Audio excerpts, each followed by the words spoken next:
Hello there, welcome back or welcome to my channel. My name is Ren and I make videos a couple of times a week about books and fandom things. Delightful. We are on my bed again today. That's a noisy car, please be quiet. We're on my bed again today. I have all my pillows and my sleep system kind of wrapped around me because pain, so we're chilling on my bed. And today I want to talk about Stephen King. As you can see by the title of this video, this is my Stephen King 2021 TBR.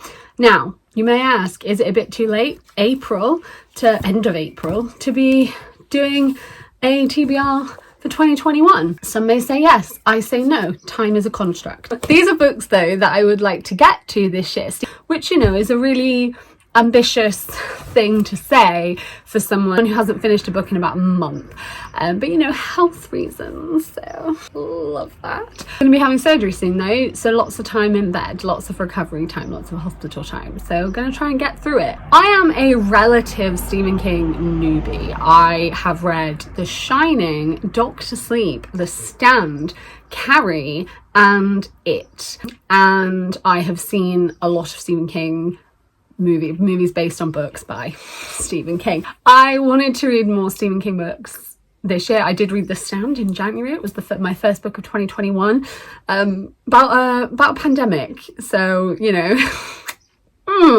bit too relatable. You know, the rest of the book wasn't relatable, but the pandemic element, not as in good, as in very close to home. Anyway, so these are books that I want to get to this year and I've heard really good things about. There is also The Institute, but that is a buddy read situation with my friends, so that's not like on this actual list. This is my own TBR that isn't buddy reads and anything like that. So yes, let's get into it. I have a really interesting relationship with Stephen King's books. I really love the way that he writes and the way that he tells stories. There are elements in every single book of his which are not my favourite, and I definitely think he makes some questionable decisions, which is, thanks Stephen. You know, there's some stuff and I'm like, no.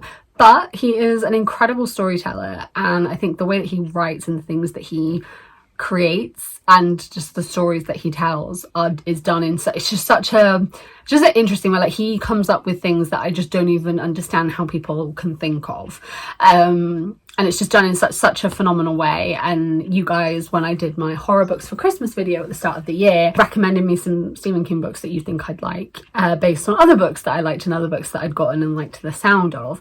So some of those are these. And also I have a friend who loves Stephen King and has read a lot of Stephen King, and she also talks about a lot of these, so very excited. So let's delve in. So the first one I got actually for Christmas or around Christmas, and everyone in the comments of that whole video that I did was all saying, like, we're all saying I will love this one, and that is 11/22/63, which is the day that John F. Kennedy was assassinated. And it's set in 2011, and it focuses on a teacher called Jake Epping, and he decides, you know, he's going to go back in time and try and stop the assassination of John F. Kennedy, which is a interesting decision to make and just sounds almost impossible. But he trades in life in 2011 and goes back in time, and he meets a girl there called Sadie, and it's everything that happens while he is in 1963. So very intrigued to read this one. It definitely sounds like something that I'm interested in. I've spoken a lot before about my relationship with time travel and how I'm very particular about how time travel is done, but because I've spoken about that a lot, you guys said that I will enjoy the way it's done in this, so excited. I might make a video soon about my favourite books that involve time travel and do time travel really well, because I'm very particular. So yeah, I'm excited to get to this one, and I am planning on getting to it this year.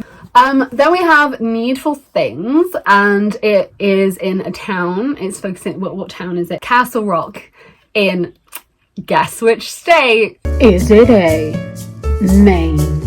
Is it B, Maine? Is it C, Maine? Or D, Maine? You'd be right, Maine. And it is a new store in town which is run by a stranger. And the thing that really interests me about this one is it says there is something for everyone, and all is at a price you can just about afford. The cash price, that is, because there is another price. there always is when your heart's most secret desire is for sale, which sounded very interesting to me, and I was just really intrigued by this concept. And I was talking to my friend about it the other day. She said reading Needful Things is like riding a bike down a hill and realizing halfway that like you don't have stabilize, you don't have like brakes, and then you get to the bottom and you really don't know where you've ended up.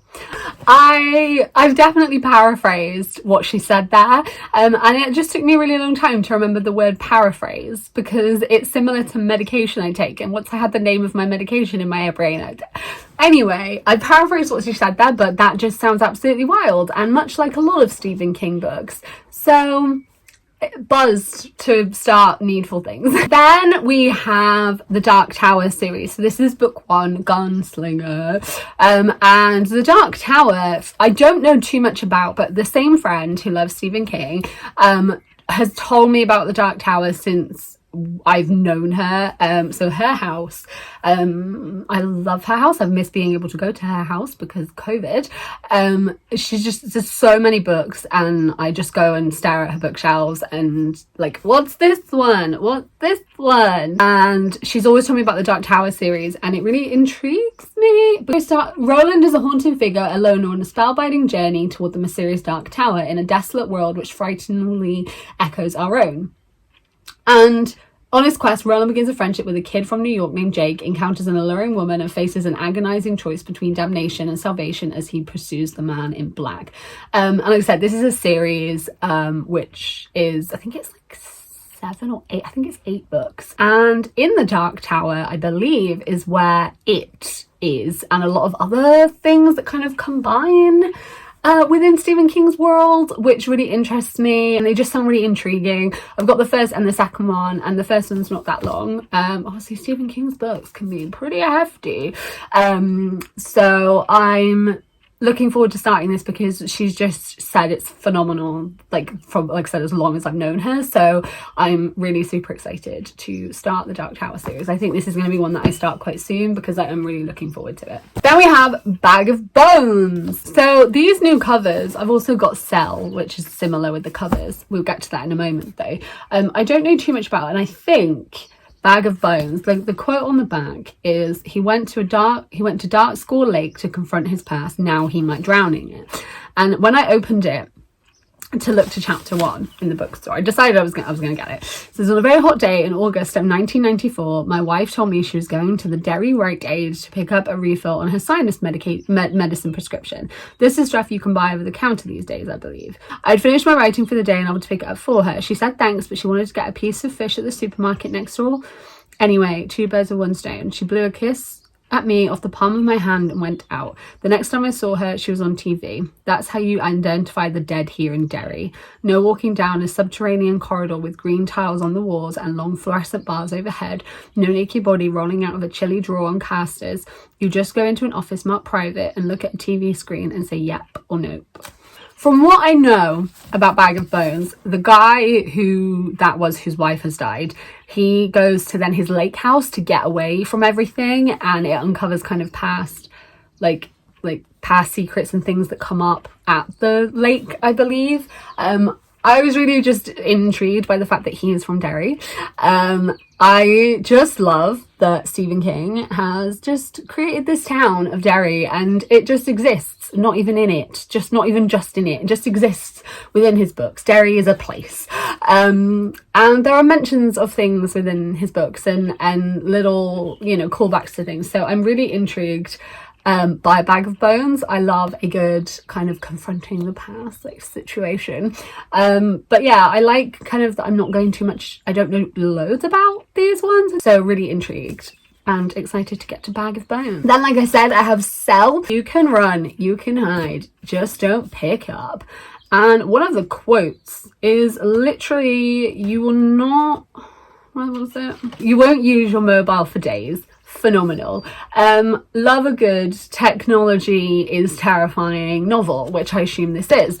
In regards to Stephen King, it's probably also going to be absolutely wild and go down a route which I do not expect, but at its forefront, I believe it is technology is a wild ride. So I'm intrigued by the technology is a wild ride, and excited to delve in to such a book. And also this cover is phenomenal. I really love these covers that they just look really cool, and also just very Stephen King, and I can't explain what I mean by that, but like I feel like these covers just look a bit better than these covers, you know, like I don't know, I like it. Then we have Joyland, and this focuses on college student Devon, who takes a summer job at Joyland, which is like kind of like a carnival kind of, you know, atmospheric place. So he takes a job there to kind of distract himself from heartbreak, but a lot more comes with the job. And he's kind of finds himself within the legacy of a vicious murder. As is the case with Stephen King, we wouldn't just have a pure carnival job story, a lot more to it. So very excited to read this. This one's not massively long, and the tagline is "Who dares enter the fun house of fear," which is just excited to read it, really excited. And then finally we have Colorado Kid, which is quite a short one actually, and guess where this one's set? Is it A, Maine? Is it B, Maine? Is it C, Maine? Or D?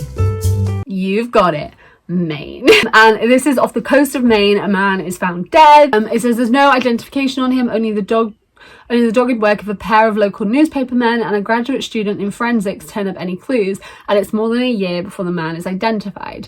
And that's just the beginning of the mystery, because the more they learn about the man and the baffling circumstances of his death, the less they understand. Was it an impossible crime or something stranger still? And it literally says no one but Stephen King could tell this story, and kind of that need to investigate the unexplained. And I love the unexplained and like BuzzFeed Unsolved and the intrigue of unsolved cases, and that what happened. And I have theories about a lot of cases. I love true crime. I watch so many, and I'm gonna find this really interesting because I think this is going to be something really interesting and something that Stephen King does do really well, and something that he'll explore in a very unique way. So I'm very excited to read The Colorado Kid. So yes, that is my 2021 Stephen King TBR. I would love to know if you guys have read any of these. Are you planning on reading any of these? Which Stephen King books do you think I should also try and get to this year? Because there'll probably be more than just these, but these are like the main ones that I want to get to. And what Stephen King books are you planning on reading this year? If you also love Stephen King, I'd love to know down in the comments. Thank you guys for watching. If you guys are new here, then like I said, I make videos a couple times a week about books and fandom things. So if you want to stick around and join us, feel free to hit that subscribe button and the little notification bell. And as usual, all the links to my other social medias are in the description down below. And also my Stranger Things podcast is in the description down below. I have a Stranger Things podcast that I co-host with my friend Emily, the one that I'm doing the buddy read of The Institute of, also by Stephen King, also on my list, you know. And it's called Hawkins Do You Copy? And we talk about all things Stranger Things, theories, discussions, character, to kind of showcase and go into that, and wants and loves and episode discussions and all the things. So come listen, come follow us. If you guys are doing really, really, really, really well, and I will see you next time. Goodbye.